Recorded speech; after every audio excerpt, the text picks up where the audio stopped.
Savvy Central Radio, drawing out the best from our guests with your host, Christina Nitchman.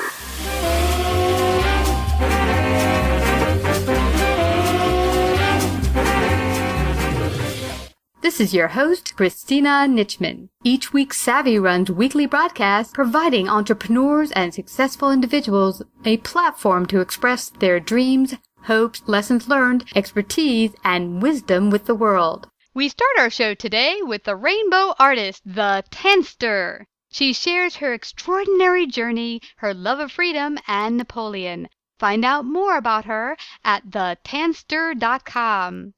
In the second half of the hour, we're joined by Steve Lubetkin, talking about the power of podcasting to grow your business. He is an award-winning multimedia photojournalist, producer of business audio and video podcasts. Find out more about Steve and his business at beingthemedia.com.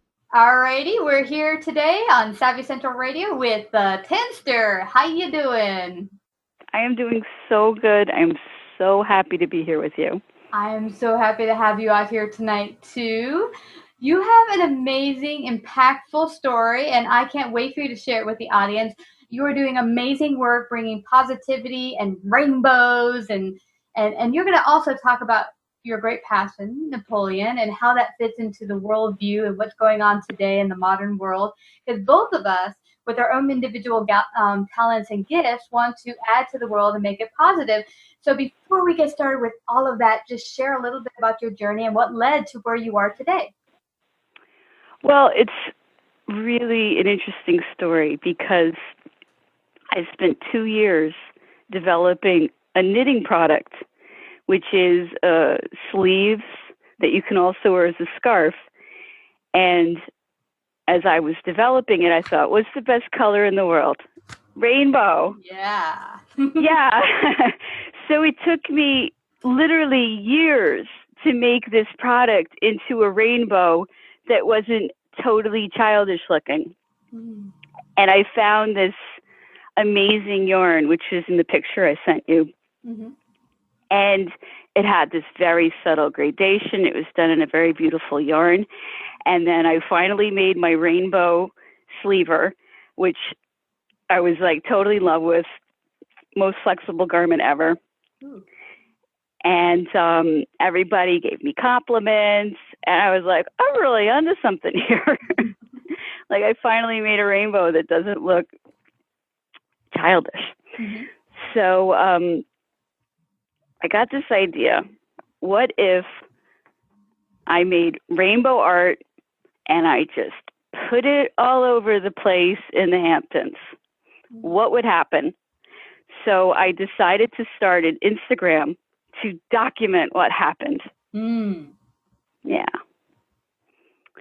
So I'm really into rainbows. I'm really into Pegasi. And right away, the big local paper, dance papers, contacted me and said, what are you up to? What are you doing? And, very soon the town was up in arms, and people really responded to it. It was pretty wild. And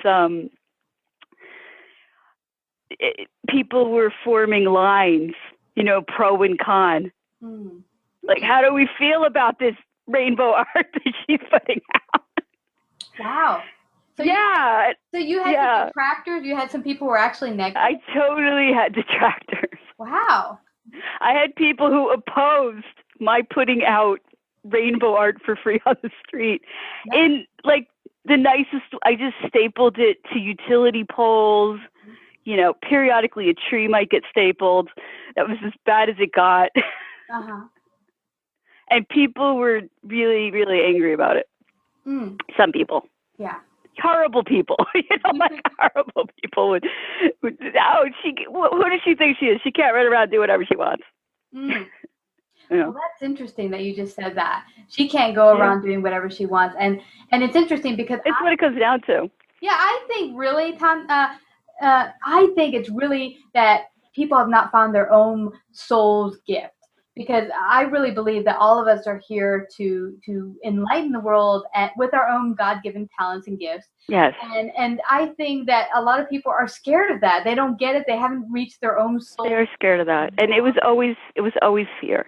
Yeah, absolutely. It was always fear. I mean, who could possibly oppose free art? Rainbows, you know? Yeah, how could that turn How could you possibly have a problem with that? Yeah. But it's pretty funny. I've heard from people that when you start living your heart's greatest longing, that you will have people who try to get you off track and who are absolutely and such. Yeah. And that's just something you're going to have to stay firm in your own belief and your own passion. But what I found also really cool that you mentioned that it took you a while to find a way to express your rainbows in a way that you felt was like the best. That was, you know, it was chic. Chic, that's right, chic. Because I'm an adult. You know? I don't want to be making these like totally junky rainbows. No, I get you. Because I love butterflies. I'm a big butterfly fan. But for years, I've been trying to find stuff to decorate my house that are butterflies, but often they look like little kid stuff that should be in a 10-year-old. Exactly. Yeah. But there are very chic butterflies. Yeah, I want to see. I know. Like the Art Nouveau. Very chic butterflies. Absolutely. That's the perfect way. And I've seen your artwork. It brings so much joy and passion, I'm sure, to everyone who sees it. And that's the point of art, is that it's supposed to be an expression for us to remember why we're here and what life is all about. It doesn't have to all be struggles and fear and awful. It can be joyous and loving and beautiful. It can be. It can be. So something else incredibly interesting that happened as they started putting art out in the streets last fall, not this fall, the fall before, out here in the Hamptons, is people brought a lot of morality to it. Should I take it? Should I leave it to the community? No, I'm going to take all of them. They might be worth something one day. All mine. So, and this is a whole period I went through where people would come to the Instagram. They would kind of bring me all their baggage and their guilt. And some people they wanted the art, but they were too nice to take it. Some people, they wanted it, but they wanted permission to take it. Some people, would just load it up in their garage and send me pictures, which did not please me. I don't want people to load my art up in their garage and send me pictures. At the very least, don't send me pictures. Don't show me that you stole my art. Thank you. But all these strange behaviors were these reactions that would have never happened but for the art. So then I thought, well, since people are bringing morality to it, why don't I bring morality to it? And I contacted the Coalition for Women's Cancers at Southampton Hospital. And I talked to the director and I said, I would like to make the goal of my project helping you. And I felt that really tied into the inspiration that I derive from my heroes. So I thought that it would make the project more heroic. So now there's a link on the back of the art. And when people take the art, which they're more than welcome to take, they will see that I would like you to share because I've shared with you. And they send money to the coalition. Oh, that is fabulous. Yeah. It's like a ripple in the pond, And that's it is. And it really came out of the way the community responded to the project. Yeah, if people are bringing morality to it, then let's try to raise some money for these people who are suffering and, to express empathy. Yeah. Yeah, a very important human emotion. Now, What are your goals going forward for the project? Where do you see it going? Oh, well. Anywhere, everywhere. I have so many goals for the project. Obviously, one of them is raising money for the coalition. One of the goals is to set an example. Just to set an example. Here's my social media. It's not a bunch of selfies. It's not pictures of my coffee. It's not a picture of what I had for dinner. You know, and you know what? Maybe I'm getting more likes. Mm-hmm. You know what I'm saying? To set an example of, like, social media doesn't have to be self-indulgent. Mm-hmm. That's a big goal. One of the big goals of the project is to spread the story of Napoleon, because I feel he did so much to move our culture towards liberty, and he was killed in the end, and his grandeur has been obscured. So every week or so, I tell a story about Napoleon or his stepdaughter. His stepdaughter was a tremendous patron of the arts, tremendous patron of charity. And that's another goal of the project. I'm so inspired by Napoleon, and even more so his stepdaughter, that this project is trying to bring charity and art appreciation to everyone. Yeah, so and I could go on and on and on. I know. We had such a fabulous conversation talking about your passion with Napoleon, and I loved how you tied it in, because I knew almost nothing about him, and I still know very little. But I had no idea that he was really at the core of it fighting for liberty, and you know, how does that stand for what we are today and where we're going as a society here today? What is your take on that? You know, as what Napoleon's greatest passion was, and how we could tie in his message to our culture today in the United States. Well, he was from an age of revolution, and this is happening at the same time as the American Revolution. And I don't think that the British would have let America off so easy had they not been very busy fighting Napoleon. Yeah. I mean that. Yeah. And they were still coming back while they were fighting Napoleon. And they certainly didn't let go of Canada. So he's very relevant to America in that way. And through some really kind of scary things that have happened, we've lost a lot of our freedom. Yeah. And we lose it by being frightened and kind of hypnotized by the media. So he's not here, I don't think, but I am. And I'm trying to just stand up and represent our rights. I really feel I have the right to run around and put rainbow art up if it's in my heart to do so. It was a little upsetting for some people, but just to say I'm not afraid to exert my freedoms in America today, because we're not so sure how free we are anymore. And this is such an important topic for me. I mean, Thank you. Yeah, it is. It is such an important topic, because it's an important topic. Yeah, I mean, I become so alarmed at what I've seen going on in the nation. How, you know, I met a woman who's from Spain, and she said to me, this is several years back, she said to me, you know, I lived in Spain. I've heard about the great free nation of the United States, and I couldn't wait to come here and visit and live here for. But she said, I was so amazed at how many no's there are in this free land, because you go on the bus, don't spit, don't talk, don't do radio, don't eat. I mean, in Spain, people have signs for, you know, telling you a billion things of what not to do. But in the United States, almost everything is litigious. Everything is, you could be sued. Everything is a law against. You know, for the great land of the free, it's almost like, you know, and then I was talking to someone recently that came on to talk about the Constitution, and I said, well, do we have freedom of speech? He said, you tell me. It depends. It depends. Yeah. It all so depends. All of our freedoms are very, very qualified. Yeah. Yeah. Yeah. So it really is. Where is our nation going? So where do you see things going, and what has become most alarming to you, seeing the trend of the United States? Well, you know, I don't really expect wonderful behavior from the government or my fellow people. So my attitude is, what am I going to do about it? So I do feel that by spreading the message, because you have seen the message online, and anybody can see it if they Google Tanster, Tanster. My message is to stand up for yourself, protect yourself, love yourself, complete yourself, Find peace within yourself. Be strong. Number one, you know. Yeah. And I don't tell anyone what to do, but I do try to spread this message as gently as I possibly can.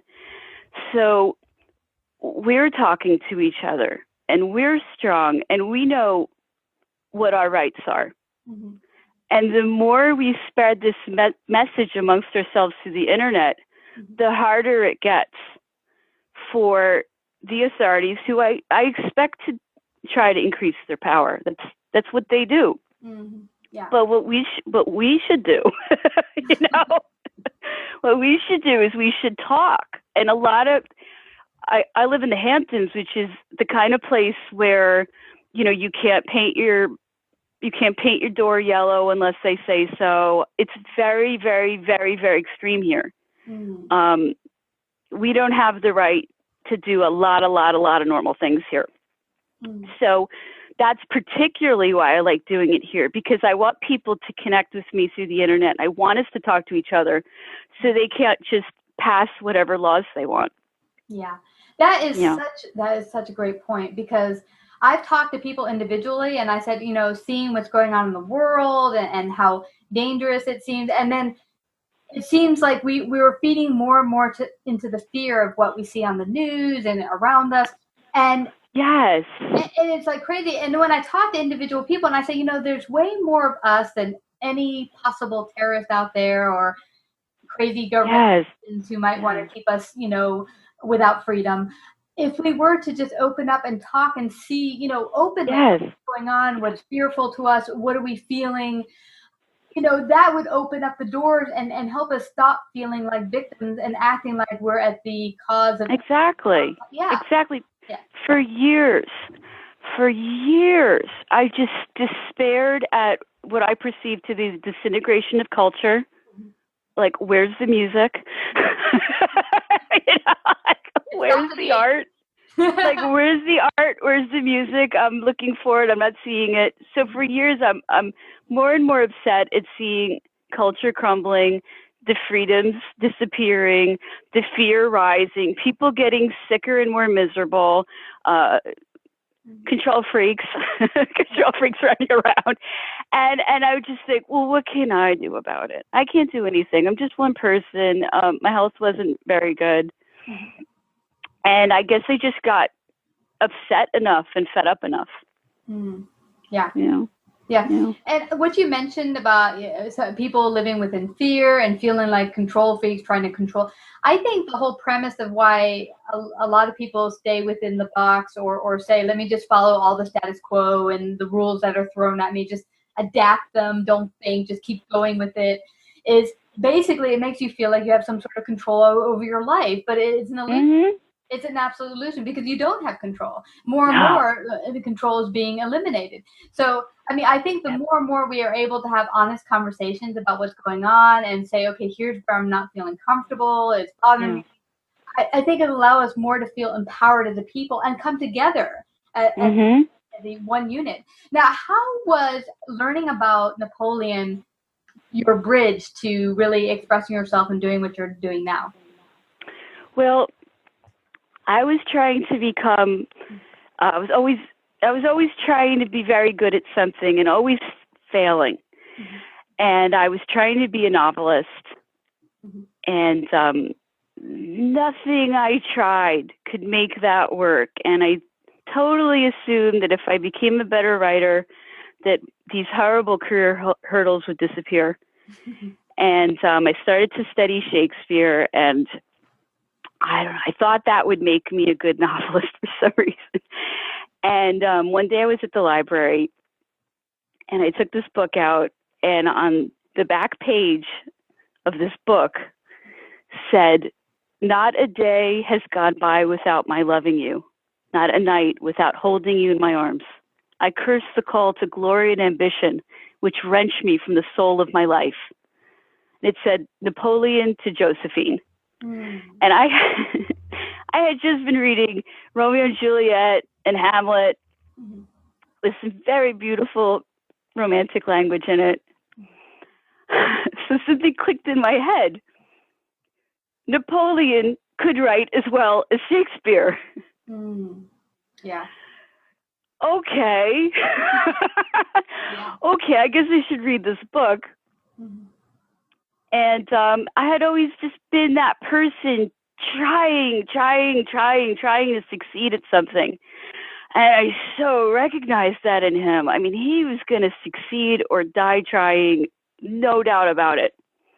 So just on that level, you know, we were on the same wavelength. Yeah. Yeah, because I just understood that kind of driving ambition and frustration. Because I have been trying to be an artist in a climate without a whole lot of culture. So in a way, it was easier for him to become a soldier in a time of revolution than it was for me to become an artist during a time of where's the culture. Yeah, it's anyway. So I came to appreciate that some of the art that I loved the most was commissioned by Napoleon. So who was this guy who was such a cultural powerhouse, so refined, such a genius? And he had always been portrayed to me as this short man, like a sort of short bully. Yeah. Yeah. And I'm like, this is not a short, he wasn't even that short. So it was like he could not have been more, sometimes they call him the Antichrist. He could not have been worse represented. And I was always a smart kid. I went to school. I took tests. How did they so distort him? He was very much on par with George Washington, if not in many ways his superior. But he's not portrayed that way. Yeah. Why do you think it is? But why do you think he was portrayed so poorly? Because he was a revolutionary hero who was standing up to this mega empire, this family who owned everything in Europe. So they controlled all of the resources. And if you wanted to live, you had to do it their way. And they had a lot of armies. And Napoleon stood up to all of them. And then finally, they just kept ganging up on him over and over and over and over and over again until finally they got him and they killed him. And when they didn't even have the guts to kill him outright. They had to do it in a sneaky way because he was so popular. Wow. Because he represented the rights of the people. He gave freedom of religion. He emancipated the Jewish people. The list goes on and on of the freedoms that he granted to the people who were under his rule. And then when that family came in and took the countries back, none of those people wanted to give up all their rights. Yeah. So does that fill you in? Yeah. And you know, right? That's why they had to desecrate his name. Yeah, it makes sense to me. And that always says to me, because I've done a lot more research into history of many different things, and I begin to realize that what we learn in school or what's told to us in talking points in the news or wherever is often the people in power put together those little story points and tell us. It is often not even what nearly happened, not even close to what really happened. No. No. Yeah. It's no, and Napoleon himself said that history is agreed upon fiction. Yeah. Perfect way to put it. He was a great student of history. Yeah. And you know, you mentioned the culture being lost. And do you think part of that is due to kind of the fear mentality in our culture more and more? Yeah, I do. Yeah. If you go to the art fairs, it looks like the art looks like it's made in a factory. It's all perfectly sanded and polished. Doesn't say anything. Yeah. It'll look great in your mansion by the beach. People don't feel comfortable expressing themselves. We're not in a climate of self-expression. Yeah. Well, we're going to change that. You know, you are. The Tanster is going to change it, and Savvy's working on changing that with our wonderful community. And you know, Right, we do it. Yeah, we will. And we do it, and that's it. Just live like that. Yeah, and more and more do your best. Yes, and more of us who listen to this show and who follow you, we're going to join together and create a beautiful free society. And you know, I'm so glad you were able to come out here and share these important points with our audience today. And my pleasure. If we're going to leave one last point, bullet point for the audience, what would it be? Stand up for what you believe in. Absolutely. Yay. So perfect. Yeah. Thank you so much, the Tanster, for coming to Savvy and sharing your awesome gifts and talents today. Oh, thank you, Christine. Yeah. Thank you.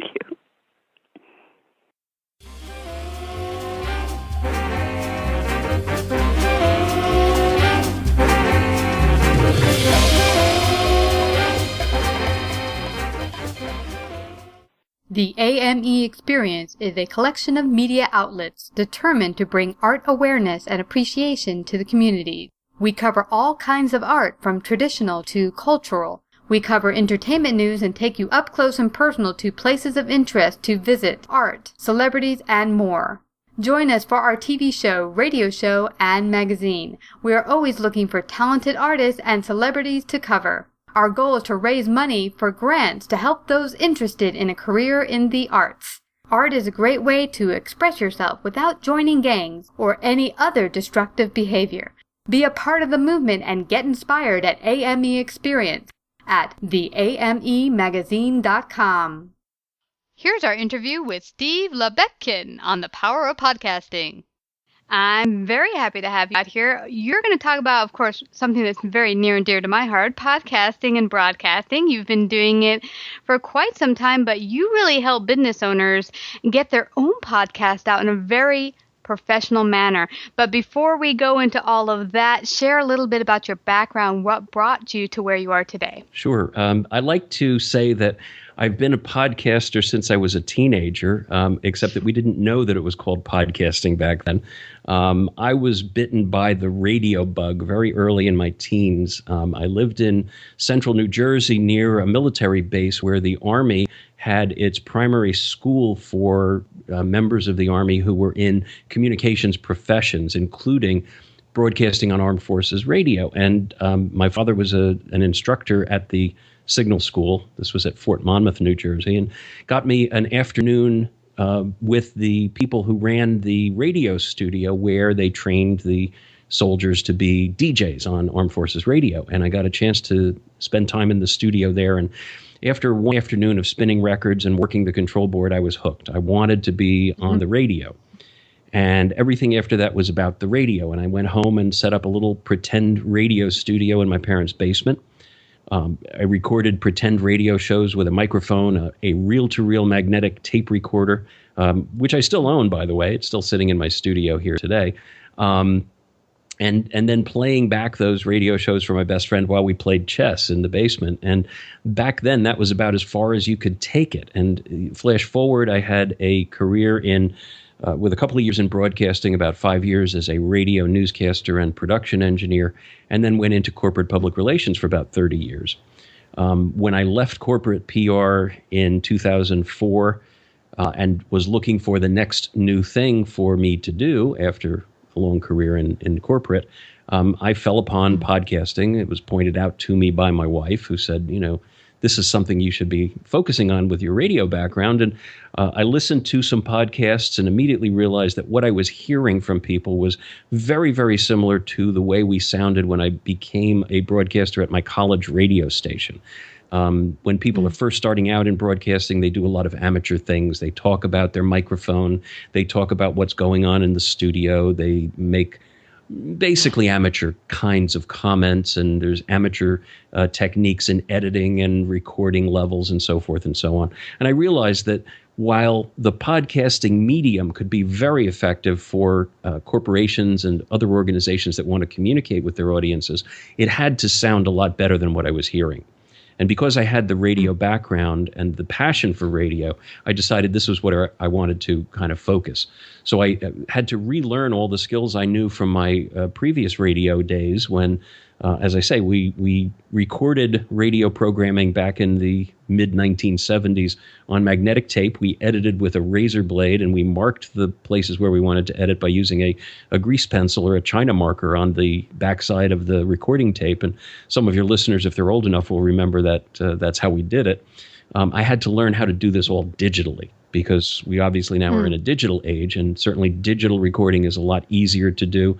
It's the difference between word processing on a computer versus using a typewriter, and that's sort of like the analogous comparison. So I learned all that stuff. I got myself the gear that I needed to produce digital recordings, and learned how to generate podcast files that could be distributed over the internet, and learned how to get them into iTunes. And then fairly soon after that, started engaging clients who needed podcasts produced, but didn't want to acquire the expertise to do it themselves. They wanted to have an expert come in, help them do the recording, help them do the post-production, and then deliver the content for them. Wow, this is great. So you specifically saw a need with your gifts and talents and filled it, which is wonderful. Now, from your experience, because you listened to a number of podcasts when you first got started, what was the number one thing you felt business owners were hurting themselves with regards to their podcast? Because you mentioned some kind of amateur mistakes. There tends to be, broadly speaking, when you look at social media, when you look at the way people distribute photographs and video and audio content, there tends to be a belief, and I think it's misplaced, that it doesn't have to look professional, that it can look, that there's some kind of value in having it look less than professional. I don't really agree with that. Companies spend tens of thousands of dollars designing a logo, creating a brand image for themselves, printing up stationery that looks nice, and they don't scrimp on those things. And I find it really fascinating and a little bit frustrating when I see companies scrimping on things like photographs. I'm a professional photographer in addition to being a podcaster. My daughter is a professional photographer who just graduated from photography school about 2 years ago. And it's very frustrating to us when we see companies relying on, cell phone cameras to make out of focus and badly lit images that they then post on their Facebook page and represent, this is what we're doing, this is what our business does. It takes me back, I don't know if you remember the book In Search of Excellence, which was a popular business book back in the 80s and early 90s. There was one aspect of the book talked about the coffee stain on the tray table syndrome. And what that was if you get onto an airplane to take a flight somewhere, and it's the first flight out in the morning, and you get on the plane, you sit down, and you drop down your tray table, and there's a coffee ring on the tray table. Well, if they didn't have the time or the initiative to clean the tray table before the first flight of the day, what else did they scrimp on?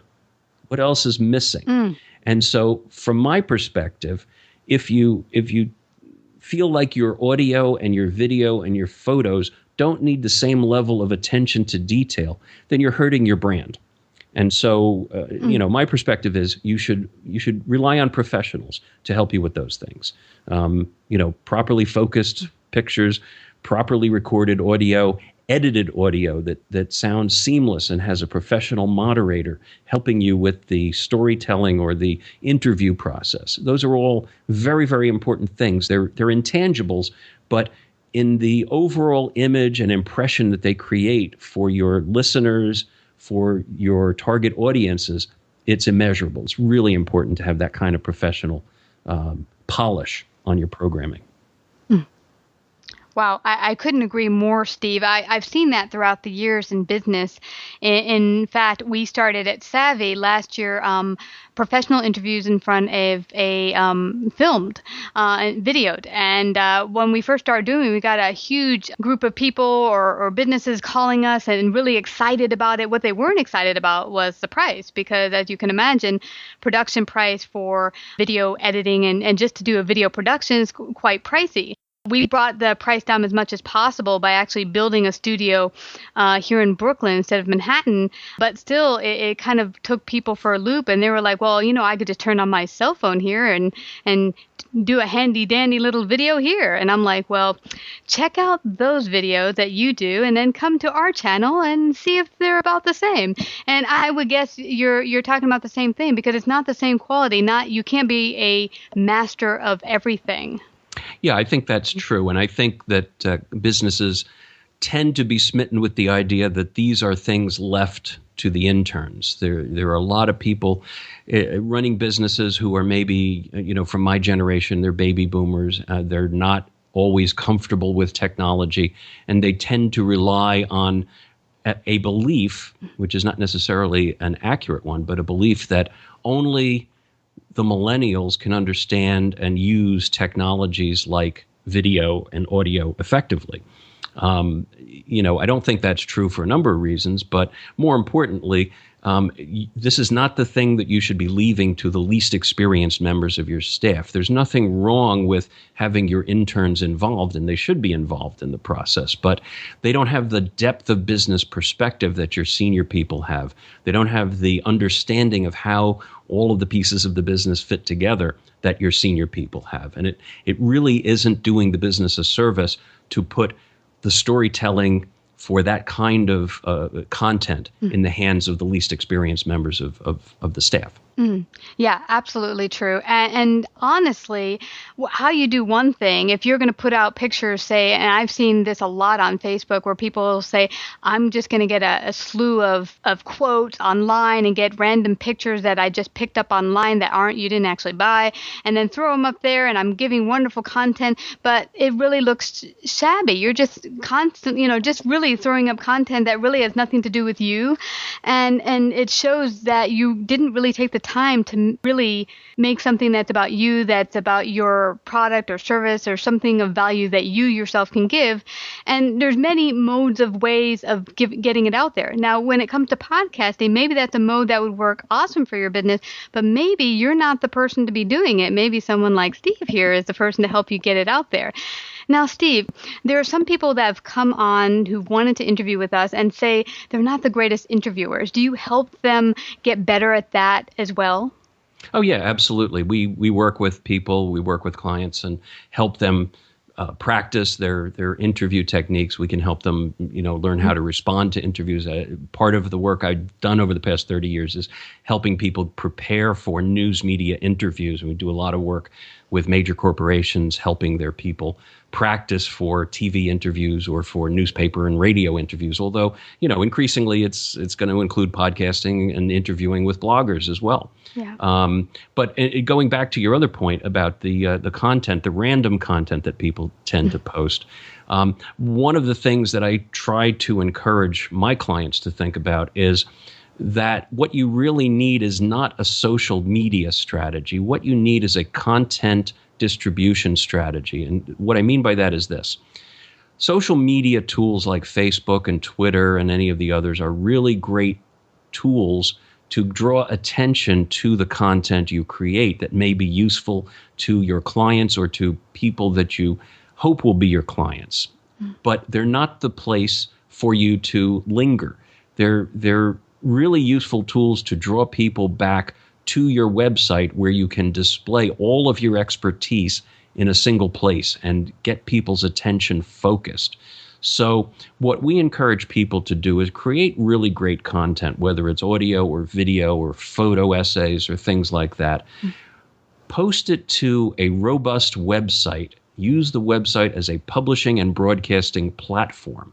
And then have the website linked, and we encourage people to look at WordPress as a great publishing tool for their website. Have that WordPress website linked to the social media so that when you publish something on the site, it alerts your followers through social media that you've posted something, but it makes them come back to your website to engage with that content. And the reason we encourage that is many of the so-called social media experts encourage people to have a Facebook page, a YouTube channel, et cetera, et cetera. It's wonderful to have your videos on YouTube. It's a great platform for that. But you're in a big soup with a whole lot of other stuff that can be unrelated or even detrimental to your brand. So if you send people to watch your carefully constructed videos on YouTube, they're going to get choices for other random things that are distantly related by keyword after your video is done. Those may be videos by your competitors. They may be videos by people who don't like your industry and are making fun of your industry. They may be completely inappropriate videos that might offend your clients. So our recommendation is post the videos on the YouTube platform, but learn how to embed the video player on your website. Don't send people to a YouTube channel to watch your videos. And similarly, don't send them away from your website to listen to your podcasts. There are very, very simple tools available today that allow you to embed a player for a podcast or for a video right on your website. And that's where it really belongs, because what that does is it increases the time that people spend on your website.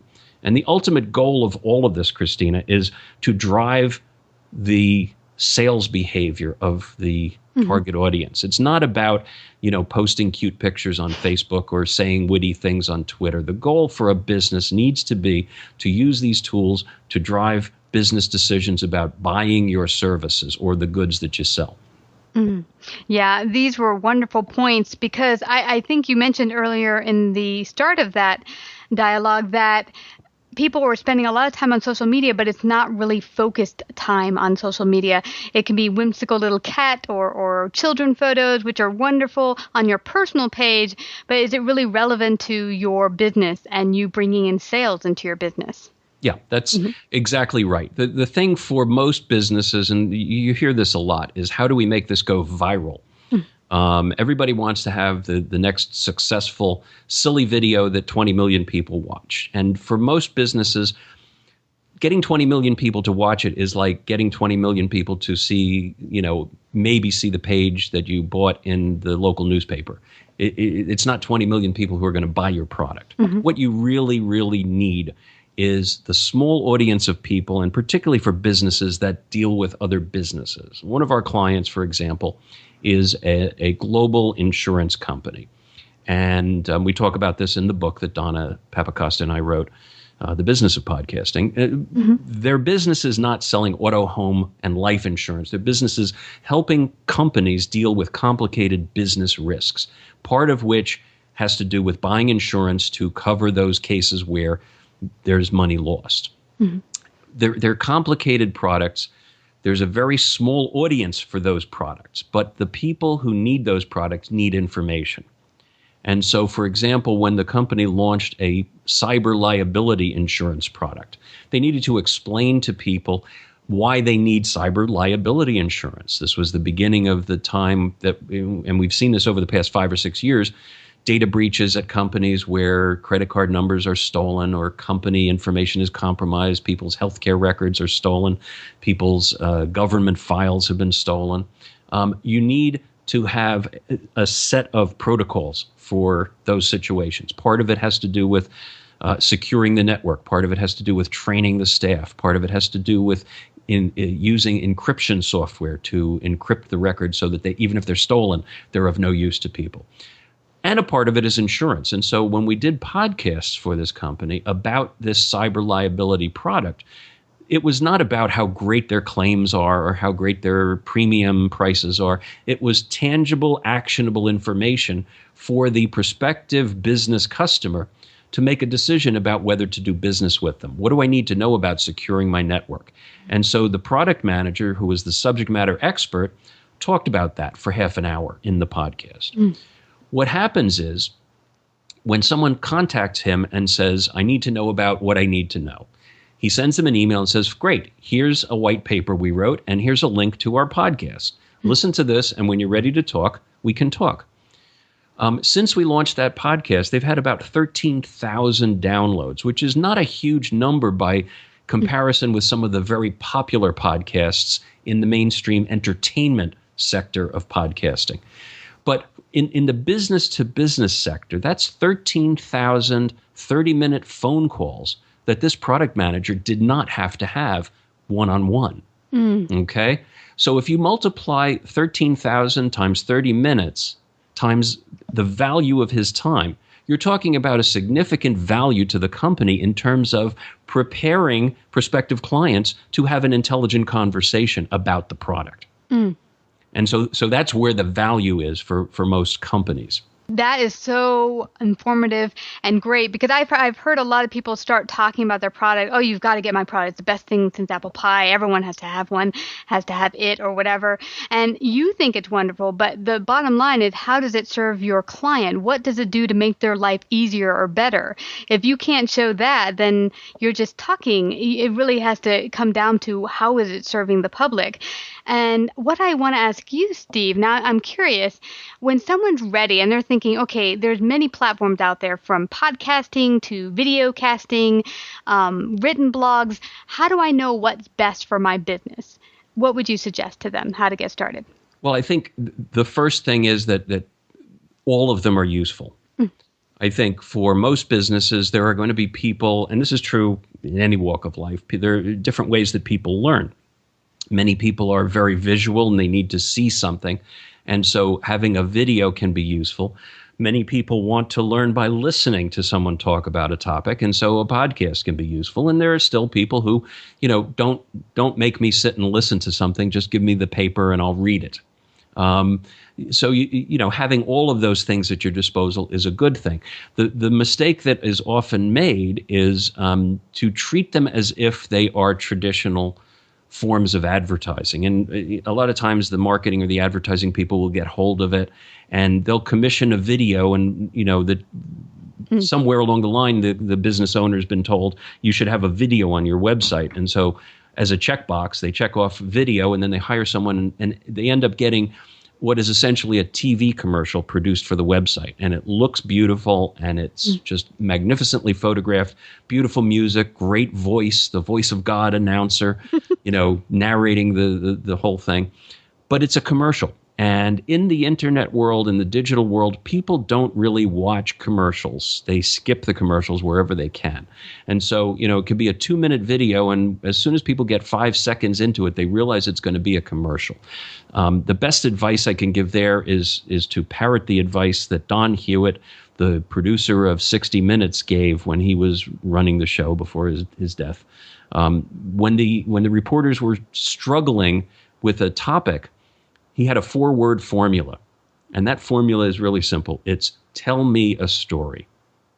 Video is a visual medium. If you have a manufacturing company and you have an interesting manufacturing process, or even if it's not terribly interesting, video it. Make a video showing how your product is made from start to finish. Interview the people who work on the assembly line producing the product. Show the product going through the various stages of creation. People are fascinated by that stuff, and it's really effective. If all you do is have an executive in front of a blank wall with a bunch of word bullets on the wall, you're going to lose your audience. The same thing is true of a podcast. A podcast should probably not be a single person pontificating. It should probably be a conversation. It's always better to have multiple voices, because radio is much more effective, and podcasting I consider a form of radio. If you have changes in voices and changes in the pacing of the different individuals talking. It's also great for including sound. There's no reason why you can't record some audio at the scene of your manufacturing plant or at an event and incorporate that into a podcast. I'm always surprised at how many companies produce very elaborate seminars, often for prospective clients. And they'll produce the seminar, they'll invite people to come, they'll get a mediocre turnout, 15 or 20 people will show up, but they don't record the program. They have all of their executives primed and ready to give presentations. They don't record it for use on their website. And I think that's a real tragedy. I mean, there are lots of different ways to do this. And what I basically say to people is, look, if you have a good, robust website, using the WordPress platform is my pet peeve. It should be WordPress because it's much easier to manage and to distribute content through.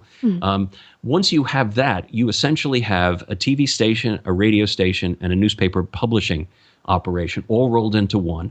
And that's how you should use it. is to produce news and content about your business and do it on a continuing basis. Too many people think that, having a podcast means recording one audio program, or having video on your website means one video that says, "Hi, welcome to my website." That's just not going to get the job done. You need to have a lot of different stories about all aspects of your company. And if you have, the enthusiasm of your employees, there are a lot of stories you can tell. Yeah. And you can make the company come alive to people who don't know anything about the company. Yeah. And what I'm getting from you really is to make it very multi-layered and dynamic, and tell many narratives to pull people in the different ways in which they take in information. Now, if you're a brand spanking new business and you don't have anything on your WordPress account, where do you begin? What's the best platform to begin with? I'm guessing you would say podcasting. Well, I think, you have to have basic content about your business. You have to have the who, what, why, where, and when. And most importantly, how do you get in touch with us? One of the things it's surprising, but one of the things that most people miss when they're putting up a website is putting up the address of the company and the phone number. Really simple stuff. People want to call you, and they want to see that information right up front. So, if that's not on the front page of a website, you're probably missing a huge opportunity, because most people don't go past the home page of a website. So address and phone number, really, really important. Any news releases you've put out about the company, descriptions of your products, all that stuff should be in place to begin with. And then, every time you issue a news release, that becomes a post on the website. And if the website is configured properly, it's automatically cross-posting an alert on your Facebook page and on your Twitter stream and on LinkedIn and elsewhere. And those things serve as basically alerts or announcements to people that you have new content. Yeah. And what I love here is that you're really telling the folks to keep everything on your website, let it cross feed from there outward. And let me tell you, thank you very much for mentioning the phone number, address, all that good stuff, because I don't know, I don't have to tell you, I'm sure big, large, small, most businesses today I'm going to check out online do not have that essential information. And it drives me batty when I want to try to reach someone and talk to a real live human being. Yeah, that's exactly right. And of course an email address, but it should certainly be one that someone is responsible for monitoring. How many times do you go to a website and they have info@company.com, you click on it, you send an email, and you never hear from them. And that happens more often than not. Yeah.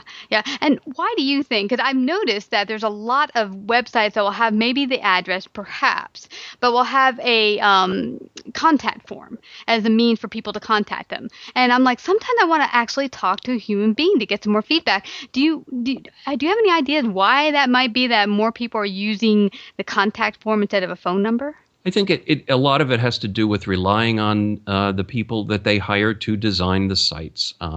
Contact forms are pretty popular with designers and the folks who collect information for email marketing campaigns. A lot of times they don't really test the forms. I just had a conversation this week with a company where the contact form for news media contacting the public relations department of the company included a field asking what's the deadline date for your article, the date and time. But it did not give you specific instructions on how to format the date and time as you enter it in that field. And no matter what you type in that field, when you click submit, it errored out and said you're using an invalid date format. But it didn't tell you what the correct format was. And on top of that, they had made that form field a required field, meaning you had to put something in that field that was accepted by the system, or the form could not be submitted. Well, and so they're losing an enormous number of queries to people who get frustrated because they can't figure out what the date format should be. So you don't want to make too many fields required fields on a form like that. Name, phone number, email. That's about it. Any of the other stuff should be optional. And then, make sure somebody responds to it. But the easiest way to do it really is to just include an email address. And it can be an alias. It can be info@company.com that goes to whoever's responsible. It can just forward to that person, or that person is the one who has access to that email address. But make sure that someone's responsible for responding within, say, 24 hours. Yeah, very good tips there. Respond in a timely manner, and also test your website before putting it out there. Now, before we go on here, I want you to let everyone know where they can find out more about you, work with you, get your wonderful service. Oh, thanks. We have a website, and the easiest place to find it is at beingthemedia.com, because that's the sort of the name of the strategy that we advocate, is for companies to be the media. And I give a hat tip there to Tom Foremsky, who is the author of the Silicon Valley Watcher blog. Tom is a good friend, and he came up with the observation a few years ago that every company today needs to be a media company, as I described before, telling their stories as if they were the news media covering themselves. So a shout out to Tom for that. But beingthemedia.com will take you to my website. And also I'd just like to mention the book, The Business of Podcasting, which I co-authored with Donna Papacosta, who's a podcast producer in Toronto, Canada. And the site for that book is thebusinessofpodcasting.com. Wow. Well, this has been truly informative having you out here today. I know the listeners learned a lot, and I want to thank you so much for coming to share your great wisdom and gifts today on Savvy Central Radio. Thanks very much, Christine. It's been a pleasure. Here's an excerpt of our upcoming interview with Craig Swan of looplabs.com. Yeah, and I'd even go one step further, that to really broaden not only horizons online, but offline, and go do something you've never done. Take a workshop of some activity you've never dreamed of doing, just to get yourself in a different space with different people. And that will get you to think about the world a little bit differently and approach it differently. And when you mentioned the Facebook and social media, another thing I thought about is our whole culture is really set up to live vicariously through others. You know, we're overly saturated with the idea of celebrityism and oh my gosh, let me find out what they're doing, because you're living through their life, and it's not. Well, wait for virtual Kardashian to come out later.